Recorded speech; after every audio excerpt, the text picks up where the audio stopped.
Hello friends, कैसे हो? I hope आप लोग बहुत अच्छे होंगे। देखिए, भाग 3 में भारतीय संविधान में जो कि अनुच्छेद 29 हमने इसके पहले 28, 25 है ना पढ़ लिया था। 28 से 25 से 28 का, ठीक है।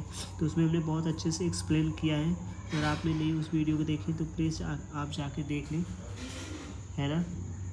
आपके लिए बहुत उसमें एक्सप्लेन बहुत अच्छे से हमने किया है ना फ्रेंड्स।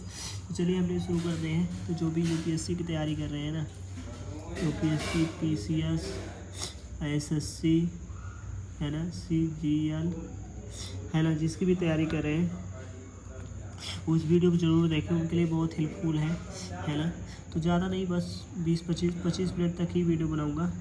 25 मिनट में मैं सोचूंगा कि कोशिश करूँगा कि एक्सप्लेन आपको बहुत अच्छा से कर दूँ। ओके, तो चलिए लेट्स बिगिन, स्टार्ट करता हूँ। देखिए, सबसे पहले हमें क्या है, अल्पसंख्यक है ना। अल्पसंख्यक के लिए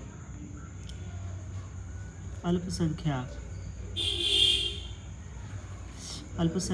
के लिए प्रावधान है ना। प्रावधान है जैसे सेक्शन बोले तो सेक्शन ऑफ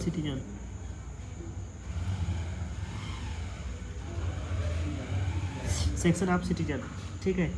देखिए, विशिष्ट भाषा, लिपि और संस्कृति में संरक्षित करने का अधिकार है जो भी अल्पसंख्यक के लोग हैं, ठीक है। अल्पसंख्यक के लिए यानी भाषा में लिपि और संस्कृति रक्षा हुआ संवैधानिक अधिकार है। देखो, संवैधानिक की भी अधिकार है कि जो कि हम यानी भाषा और लिपि और संस्कृति को बनाए रखें, है ना। इसके लिए संविधान भी हमें अधिकार देता है ना। और क्या, नागरिक केवल धर्म और जाति नहीं, भाषा किसी भी आधार पर वह राज्य द्वारा संचालित सहायता प्राप्त शैक्षणिक संस्थाओं पर प्रवेश वंचित नहीं किया जाए। देखिए, किसी भी नागरिक को केवल धर्म और जाति नहीं, भाषा या किसी आधार पर नहीं, और राज्य द्वारा संचालित के लिए सहायता उसे प्राप्त होगा, बस शैक्षणिक संस्थाओं पर प्रवेश से वंचित भी नहीं किया जाएगा, है ना। और इसके बाद देखिए, इसके बाद है कुछ मैं आपको इजी भाषा में समझाऊं तो बोलो तो इजी भाषा है ना, इजी लैंग्वेज है ना। इजी लैंग्वेज में समझाऊं आपको तो सरल भाषा,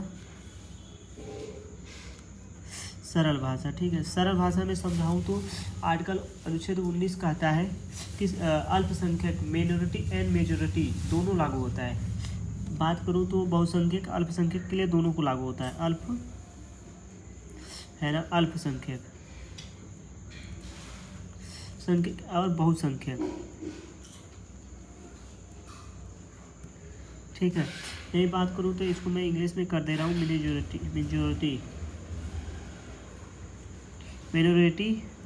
है ना। मेजॉरिटी देखो, मेजॉरिटी पे भी दोनों पे लागू होता है। अल्पसंख्यक बहुसंख्यक दोनों पे यह लागू होता है, ना कि खाली अल्पसंख्यकों पे ही लागू हो, है ना। तो देखिए, अल्पसंख्यक का मतलब है कि कम लोग, ठीक है, कम, ठीक है। अल्पसंख्यक मतलब कम लोग होते हैं, और बहुसंख्यक मतलब बहुत ज़्यादा होते हैं, है ना।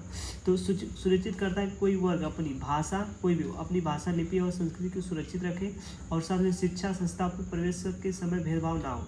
देखिए, शिक्षा देखिए हमें क्या है ना कि आप शिक्षित हैं, ठीक है, आप शिक्षा जा रहे ग्रहण करने के लिए, ठीक है, तो उसमें कोई भेदभाव नहीं होगा।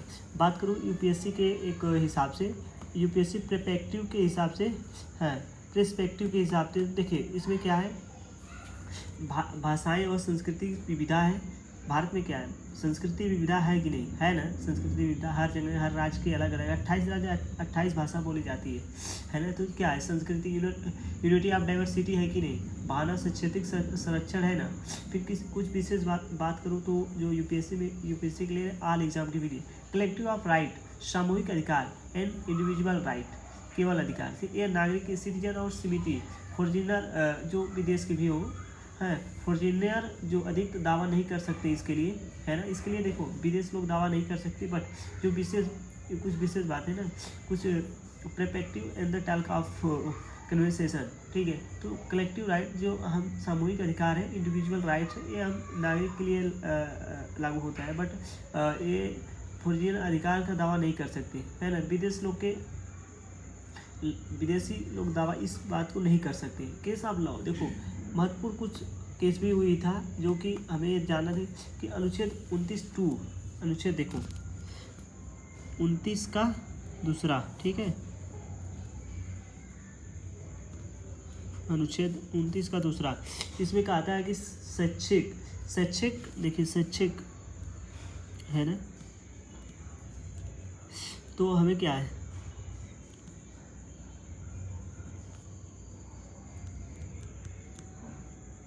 शैक्षिक में प्रवेश,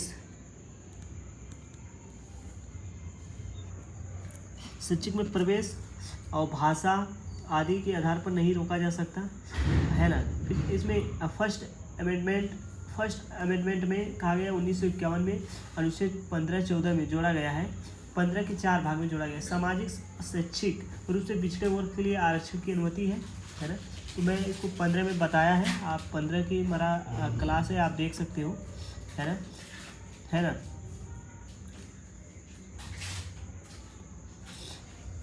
अब देखिए कुछ इसमें भाग 1 में क्या, भाषा लिपि संस्कृति शिक्षित करने के अधिकार है अनुच्छेद 29 के 1 में, अनुच्छेद 29 के 1 में, ठीक है। हम क्या कर सकते हैं इसमें, भाषा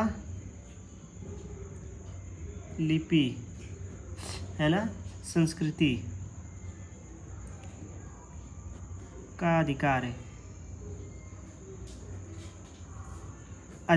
आई होप आपको समझ में आया होगा। फिर इसमें क्या है, हमने अनुच्छेद 2 में बताया कि राज्य द्वारा संचालित सहायता प्राप्त संस्थानों पर धर्म और जाति भाषा आदि के लिए आधार पर प्रवेश वंचित नहीं किया जा सकता, ठीक है। अब ये बात बताऊं तो क्या है ना, पहले लोग क्या थे, पहले जो थे उन लोग को क्या कि जो अछूत जाति थे वो मंदिर में प्रवेश नहीं कर सकते, बट ऐसा नहीं है ना। कोई भी जात हो, कोई भी भाषा का हो, वो भी मंदिर में जा सकता है, उससे वंचित नहीं किया जा सकता, राइट, है ना। धर्म जाति भाषा से आदि के आधार पर वंचित नहीं, किसी भी जगह वो प्रवेश कर सकता है। देखिए कुछ जगह बाध्य होता है तो वहाँ नहीं करना चाहिए, है ना। कुछ जगह, हर जगह देखो लागू इस चीज़ पे लागू नहीं होता है, कुछ पे लागू होगा, कुछ पे नहीं होगा, तो आप इसको ध्यान रखें, है ना, और इसका पालन करके आप जा सकते हो, राइट। अब बात करूँ वही आर्टिकल, हम दोनों आर्टिकल 30 के बाद, आर्टिकल 30, ठीक है, तो आर्टिकल 30 की बात करूँ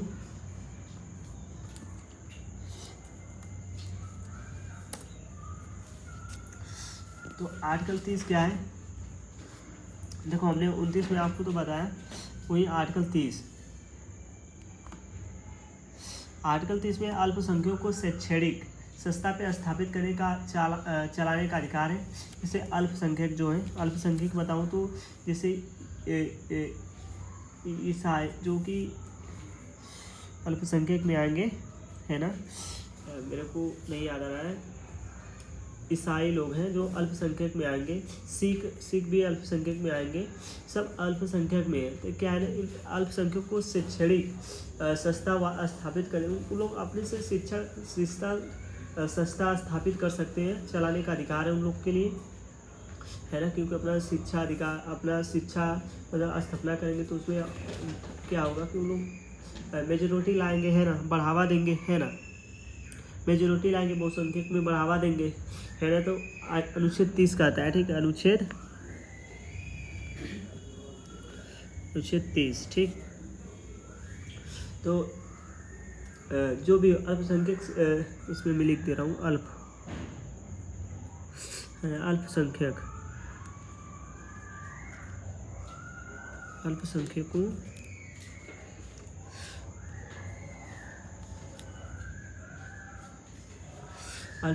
के शैक्षणिक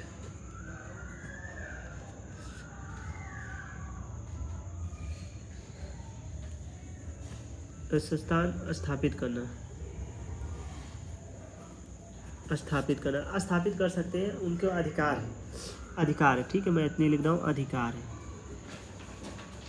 है ना, अधिकार है।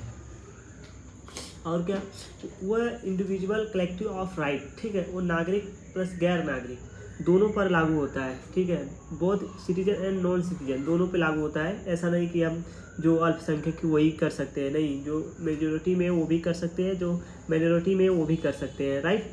तो ये दोनों पे लागू होता है ना। मैं बात करूँ तो इंडिविजुअल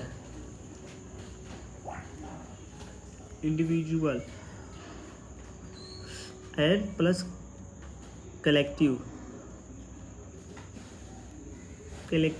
राइट है ना। नागरिक प्लस गैर नागरिक